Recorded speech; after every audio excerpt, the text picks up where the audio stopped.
think it's maybe a good idea if I start by introducing myself.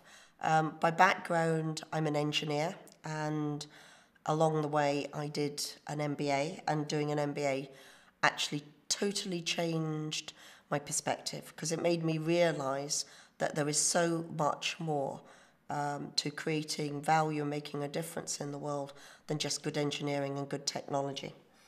I'm currently Director of Enterprise and Entrepreneurship Skills at the University of Aberdeen, where I head up a project which is about the Scottish Programme for Entrepreneurship. And I'll tell you a little bit more about that in a second. But you will also notice that from this slide, the words that I've put on the slide to describe me are not actually professional ones.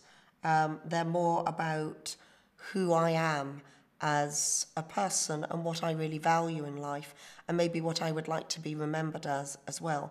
And in the context of entrepreneurial mindset, I think this is key. I would love to be remembered as somebody who was good at creating fun adventures and experiences for colleagues, for friends, for people round about me. I'm proud of being a godmother, and I hope my godson, as he grows into a fine young man, will remember me as being somebody who made a positive difference in his life and inspired him to be all that he could be. So let me go on and tell you a little bit about the project that I've been working on for the last 3 years, and maybe why I'm saying that I think entrepreneurial mindset and the mindset piece is so important. 3 years ago, I took on a project which was intended to positively impact Scottish education at all levels: primary school, secondary school, college and university. And it was to align with a new initiative in Scotland, Curriculum for Excellence. And you'll see the 4 capacities of Curriculum for Excellence illustrated on the diagram of this slide. The brief was to create a seamless approach to enterprise and entrepreneurship education. We very quickly decided that looking for a sustainable approach, which meant that the pegs that we did leave behind us might be sustainable ones, but we weren't having to do it all, was probably both a more valuable but also a more feasible project.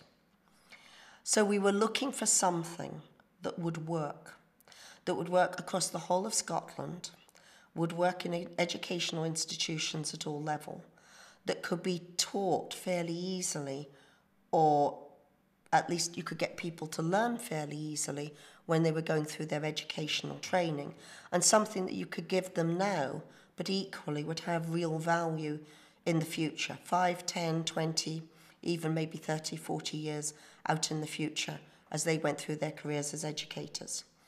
And we made 3 decisions. The decisions were born global business, and by that I mean ideas that you could come up with now, but instead of having to just do them in a local context, because of today's powerful connectivity and internet technology, you could actually launch simultaneously in multiple parts of the globe. Intergenerational fairness, which is the idea of looking at old problems of education, of energy, of health and well-being, but through the lens of making decisions, coming up with products and services that are good for people now, but the same solutions would also be beneficial or be creating a good platform for people in the future. And entrepreneurial mindset. We chose entrepreneurial mindset rather than focusing on more conventional entrepreneurship programs like new venture creation and building a business for the following reasons. My experience and experience of colleagues and even research shows that you can give people excellent business education. An example would be in top world-class MBAs, and you can give them a lot of it. And they may be very interested and very excited about what they learn. But that does not create businesses. And it doesn't create social enterprises either. It just creates people with maybe a lot of knowledge and often a lot of competence. But you inspire somebody to believe that they can change some aspect, whether it's of their career, creating a business, or making a difference in their community. And they don't have all the tools. They will find the tools. In fact, trying to stop them finding the tools will be almost impossible. And therefore the conclusion of, on this slide, the greatest of all these is mindset. And without mindset, all the rest tends to become pretty valueless. So, in terms of, therefore, how we're looking at mindset, I'd say there were issues of recognizing where somebody has an entrepreneurial mindset or those elements of entrepreneurial mindset that they do have. Then there's issues of development. How can you sort of stretch what's already there to make it either more entrepreneurial or more robust? And then this last one, which is very much moving for that, making it more robust, into issues of sustainability. And I'm going to take a minute to talk through the slide. In terms of issues of recognition, the big one would be starting to recognize when you're really being you. You're making decisions which are absolutely aligned with your values, not values of someone else or some institutional values that you feel you have to comply with, but the values that you would choose to make decisions by if you were completely free to do so. Likewise, your key signature strengths. That gives you the starting point. That says, who am I and who do I really want to be? What do I want to be known as? Which aspects of who I am now are ones that I would be very happy if that was what somebody was saying about me at the end of my life. And then this last bit, which comes from that to some extent, where do you want to be? Now, where you want to be might also be articulated in very broad terms, like I would have liked to have made a difference in this area. I would have liked to have left a certain kind of legacy. If somebody can do that, and one of the tools we use is using a personal legacy statement, then you've got a platform where you'll be moving on to the next stage, which is issues of development. Issues of development then are really about starting to pin down the context in which somebody feels a passion to make a change or leave a legacy, giving them know-how to do it, or at least the ability to recognize the know-how so that they could access that through others. Competence. Now, if your competence, if you're doing it yourself, is maybe more obvious, but competence, if you're doing it through others, may well be competence with respect to interpersonal skills and social confidence, and in terms of mindset, a willingness and even an enthusiasm of working through others. So you often hear business classes talking about competitive analysis and knowing your competitors. And whereas I wouldn't disagree with that, a real entrepreneurial mindset might look at those same companies that are competitors and say, that's interesting. That's either where I can learn, and I can learn what's already been done and what I can borrow and make my own, or this is a list of very powerful collaborators when I'm actually ready to collaborate with them. And you can see probably in that thing, that's a change of mindset from seeing these things, seeing these people and organizations as threats and turning it into actually, these are opportunities, these are my friends, these are my resources. And other issues of development is just this issue of self-efficacy.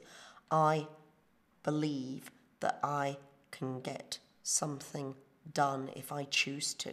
So the only question then is the question of how. Moving across the slide then to issues of sustainability. For something to be sustainable, and let's face it, if you're going to be an entrepreneur, whether that's a social entrepreneur or a commercial entrepreneur, it's going to be tough at times.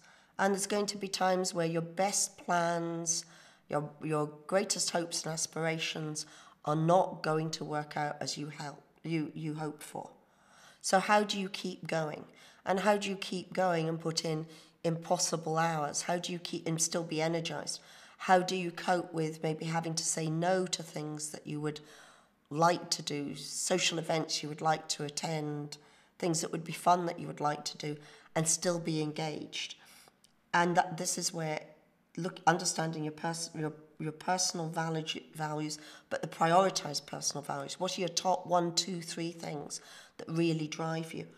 Some of you might have heard of key signature strengths. It's a concept from positive psychology, but these are the attributes that you have where you I'll get most engaged in doing something, such that when you've finished, you feel energized, but also such when you're engaged with the activity, you quite often just lose track of time. And tailoring what you're doing to using those strengths. I'll give you a quick example. Obviously, I'm an educator, I'm a teacher. My top signature strengths coming off the positive psychology VIA values into action test are forgiveness and mercy, kindness and generosity, loving and being loved, curiosity and interest in the world, and I think number 6 is something like creativity. The first 3, when I first discovered them, didn't really sound like the greatest strengths in the world for working in an academic institution. And yet then I looked at how I engage with my teaching, and I love teaching and working with young people, and particularly working with young people who are committed to their own development. What do I do? Yes, I use my key signature strengths. It influences how I do it. I'm more likely to be forgiving of somebody coming up with not one daft suggestion, but 4 or 5, and having not listened to their feedback. So that's me using my strengths in a context to get a result, whereas a colleague who's got a very different profile would get similarly good results, but they go about it a different way because they were being authentic in a different way. And then I've mentioned vision, support and ecosystem, but those are really subject for another talk, but they're in there just as a checklist. So now I'm going to move on to some useful drivers. We haven't got time to go into these today, but it's a checklist for you. NLP has the idea of towards and away from motivation. Quick way of explaining this would be, you probably know people who want to lose weight or who want to get out of debt. Losing weight and getting out of debt are away from drivers. They're trying to get away from something you really don't want to be. However, being fit and healthy, being prosperous, having plenty of money in the bank is much more likely to be a towards driver. There's something called the pyramid of change. This allows you to identify when you're being authentically yourself. And I've already mentioned flow and key signature strengths. So in conclusion, probably if you want to develop an entrepreneurial mindset, the most valuable piece of work you can do is to take some time out to really reflect on where you're starting from. Now, if you're introverted, this will probably come very naturally to you because you'll be used to deep reflection, and this means going to one of your favorite places and taking some time out and maybe using some of the resources that are available to get some input into particularly things like the key signature strengths. And then the other side is asking the question, where do you want to be? What legacy do you want to leave? And for whom? And then the final point, Guy Kawasaki talks about entrepreneurs. They don't create companies, they make meaning. And as a result of making meaning, they often make real sustainable change in the world.